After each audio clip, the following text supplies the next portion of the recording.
Alright, welcome back to our channel. Ito muli sa RP Max Vlog. Sa mega love shoutout po sa ating lahat guys, mga kaibigan, mga kalingap. Isang mapagpalang araw po sa ating lahat.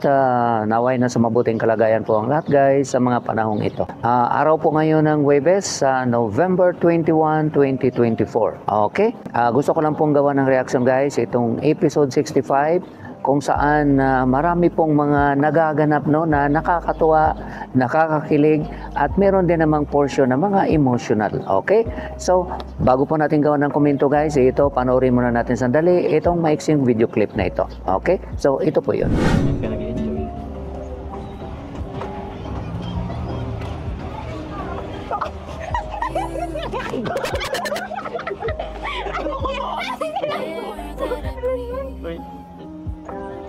Lakas ah! Ba't po inabit mo yung ulo ko? Amoy po akong ano ay? Lakas ka sa akin. Sandal ka na lang ulit. O, di ko na amoyin. Sige na, sandal ka na ulit. Sorry ah, hindi ko napigilan. Medyo namiss ko na rin kasi yung ano yung aroma mo.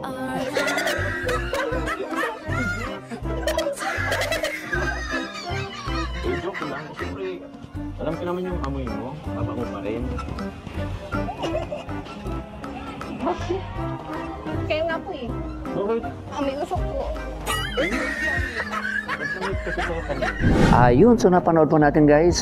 Siguro ito yung portion guys kung saan nakakita po tayo ng isang lalaki na sinampal ng babae pero kinilig po tayo. Okay?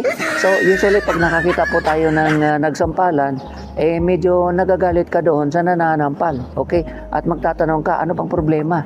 May problema yata itong couple na ito. Pero dito guys, sa tambalang Jomcar na ito, o sa episode na ito, nakita mo na sinampal ni Carla si Jomar, pero natutuwa ka, natatawa ka, kinilig ka. Okay? Dahil alam mo po yung istorya, ika nga.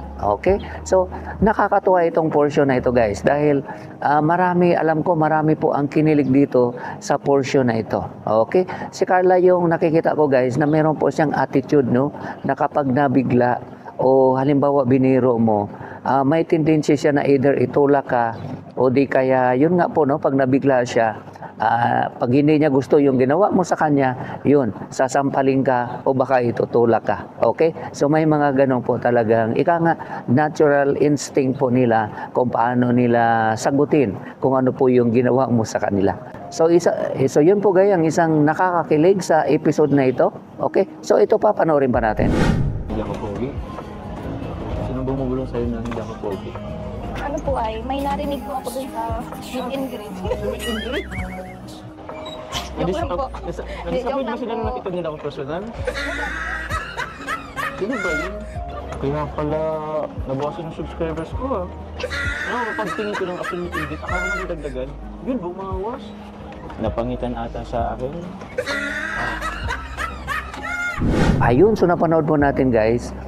Isa po ito sa nakakatawa na portion dahil nga parang inaasar no o binibiro ni Carla si Jomar, okay, na hindi daw ito pogi. Okay, at yun nga no, tinanong nga ni Papa Jones kung sino nagsabi na hindi ako pogi. Okay, so hindi naman ang galing kay Carla na siya yung nagsabi na hindi pogi si Papa Jones, kundi meron lang po siyang narinig. So mayroong ika nga no, biniblame si Carla na ibang tao na doon niya narinig na hindi pogi si Papa Jones. Okay, kaya nakakatawa naman itong sagot din ni Papa Jones guys no, napaka-humble na instead nga na magalit ay binaba pa niya yung sarili niya no. So napaka-humble na sasabihin niya, kaya pala in-expect ko na after ng meeting nila sa Burnham Park, dadami ang kanyang subscriber pero nabawasan pa.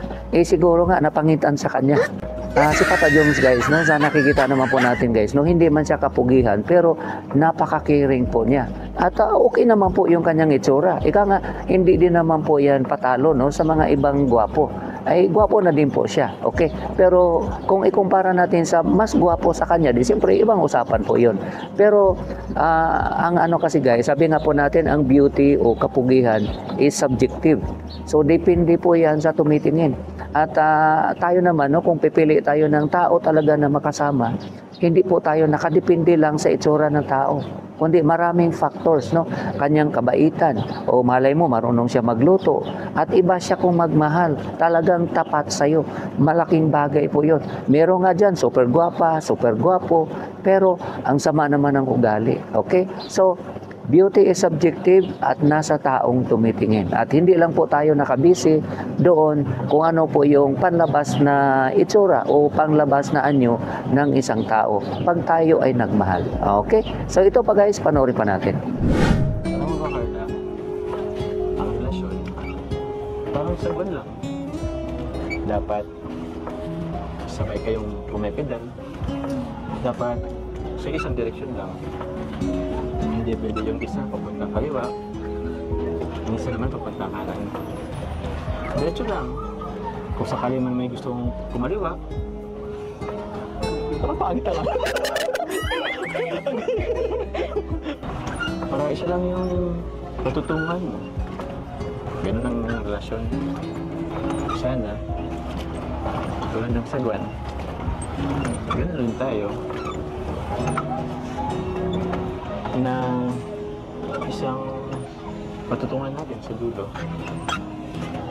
At yun yung araw na pinakahintay ko. Ayun, so napanood po natin guys, napapansin ko po dito kay Papa Jones, parang mahilig po ito sa mga hugot lines.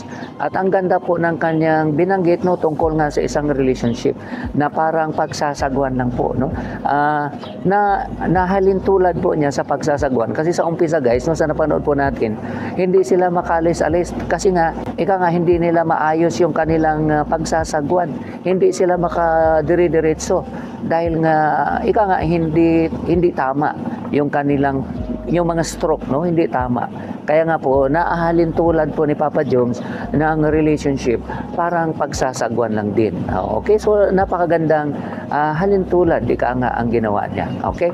Na ang isang relationship, para marating nyo yung patutunguhan nyo, kailangan merong cooperation. Pag sinabing kanan, kanan.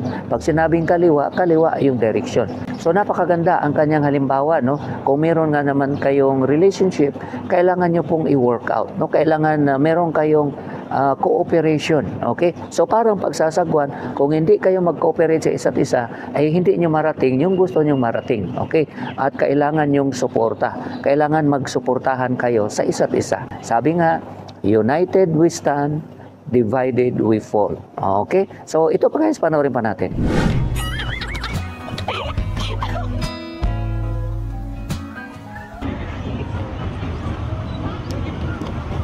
Dami na pong nangyari. Dami na ding toxic sa social media. Pero minsan nasasanay na lang po ako.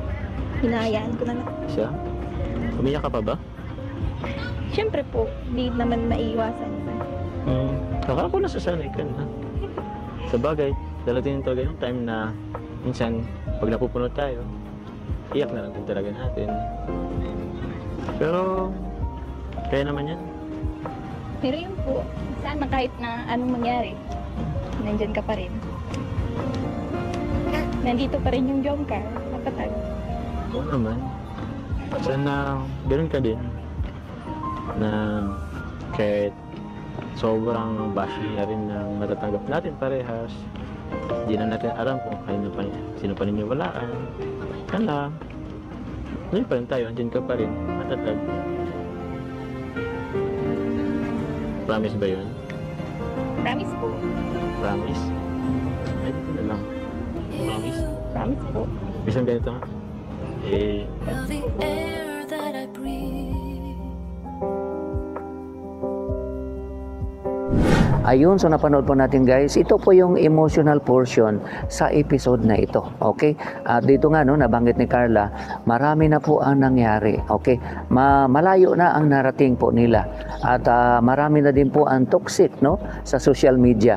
Dahil nga po, maraming bashing kaliwat kanan. At pati siya, pati si Jomar ay binabas na din po ng mga taong dating nagmamahal sa kanya. Okay? Sa kanila. binabas na din po sila. Hindi man lahat guys, pero ika nga maingay din po yung mga bas. Marami din po sila na nambabas po sa kanila. Okay? Ganun pa man, ini-ignore lang po ni Carla o ni Papa Jones. Okay? At ganun pa man, kahit na ini-ignore nila, ay natatouch din po sila. Naiiyak din po si Carla guys. Okay? So, yun nga po, no, mayroong pong healing si Carla. Sana kahit anong mangyari, si Papa Jones ay nandyan lang po sa side niya. At ang Jomcar, itong ang love team nila, ay nandyan pa rin po. So napakagandang ika nga no, healing po ni Carla. Ika nga para sa akin guys, it's an admission na kung wala si Papa Jones, wala din siya kung ano po yung narating niya sa buhay. Okay? Kung wala ang Jomcar, wala siya no, wala kung ano man yung mga biyaya na natatanggap niya, wala po 'yan. Okay? Kung wala ang tulong ni Kalingap Rab o ng team Kalingap, kung ano man ang mga blessings na meron siya, meron ang pamilya niya, wala po yun. Okay? So napakagandang, napaka-humble ika nga na pag-acknowledge no, sa mga biyaya na natatanggap niya. Ika nga pagtanaw ng utang na loob no, kay Papa Jones at sa buong team Kalingap sa mga blessings no, na natatanggap po nila. Okay? At ito naman guys, no, ang mga payo ni Papa Jones sa kanya. Dahil napakaganda po ang mga advices ni Papa Jones kay Carla. Ito guys, panoorin natin. Tsaka, yung mga sinasabi nila, ayan mo lang yun. Huwag mo masyadong pakinggan. Pakinggan mo, pero ilabas ulit sa kabilang tenga. Tsaka, ang mas mahalaga is, yun, kung ano man sabihin nila. At least, alam naman natin kung yung tayo, alam natin yung sarili natin. Alam natin ang totoo sa atin, sa isa't isa. Tsaka, dito kasi tayo nakilala social media. Kaya, yun, dito na talaga yung buhay natin. Bashing dito, bashing doon. Pero, yun, sanay na rin din talaga. Basta, importante, alam natin sa isa't isa, yung tayo, diba? Sa likod ng camera, sa likod ng social media, hindi naman ang mahalaga. Diba? Huwag bang isipin yun. Pero sumandal. Our hearts beat to the city streets. We began to feel the fire.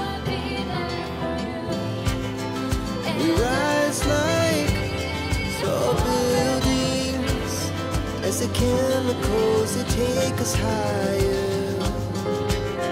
The night's young. Ayun, so narinig po natin guys, napakaganda po ang mga payo ni Papa Jones kay Carla. Ang masasabi ko dito guys, napaka-supportive po ni Papa Jones. Okay? Wala na akong masabi pa, no? Kompleto na. Sa tingin ko, no, yung mga payo ni Papa Jones, nandoon na lahat, no? Nabanggit na po niya kay Carla. So napakaganda at napaka-emotional na portion ika nga sa episode 65. Okay? Sabi ko nga po guys, ito yung one of the best episode no sa tambalan po ng Jomcar. Okay? So, yan lang po guys ang aking konting reaction dito nga po sa episode 65. Maraming salamat po sa inyong lahat guys, sa inyong walang sawang pagsuporta sa aming mga video upload, sa aming mga live, sa pag-comments, pag-likes, pag-shares, at lalong-lalo na po sa hindi pag-skip ng ads ay maraming salamat. Sa mga silent viewers, maraming salamat po sa inyong lahat guys. Ingat po tayo kung nasaan man tayo. God bless everyone. I love you all. Bye-bye.